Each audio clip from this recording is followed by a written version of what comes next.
feel surreal, you know. I trusted the court process to see that I was innocent and this was wrong, but it made the wrong decision for various reasons. And after the sentencing, I got sentenced to life imprisonment. It was absolutely nightmarish. I was terrified. I didn't know anything about the law, and I had no way of even planning what to do next. I was literally, I was just totally in bits psychologically. I didn't know what to do. Your minimum sentence, your minimum term was 7 years, and yet you served 17. Why did you end up serving 17 and not 7? Basically because I wouldn't do the SOTP courses, the offending behaviour courses. And I couldn't literally do them because of the way they're framed. How are they framed, Andrew? You would have had to accept that you were guilty. Yeah, well, I couldn't do that, could I? Because I knew I wasn't. But it's not like you sign a piece of paper saying, yeah, I'm guilty, can I go home now? You have to sit in many, many periods of group therapy in a small group of maybe 10 people, and they all discuss what they've done. And the similar sex offence cases, paedophilia, rape, murder.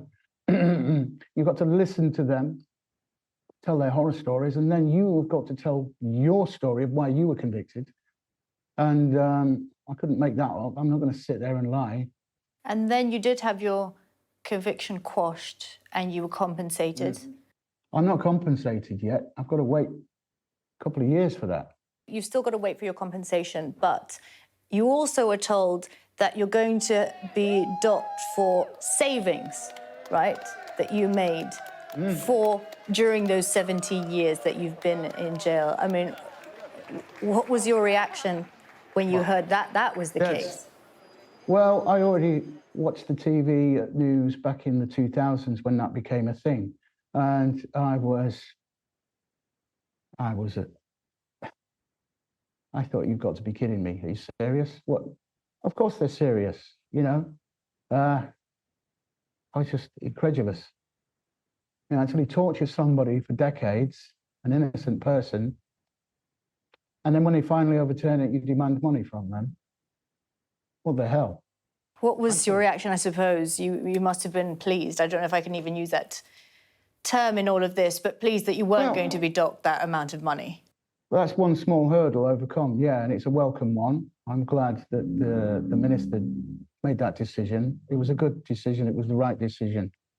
But there's much more needs fixing than that. You don't need a sticking plaster. You need a lot more. The Greater Manchester Police have apologised. What's your reaction to an apology from them? No. It's not genuine.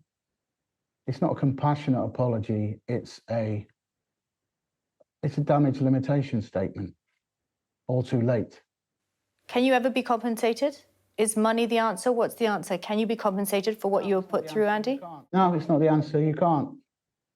What's taken has been taken forever. There's no way that can be given back. You can't. Has anybody got a time machine? No. But yeah, I want monetary compensation. It's the least they can do, isn't it? And what's your life like now?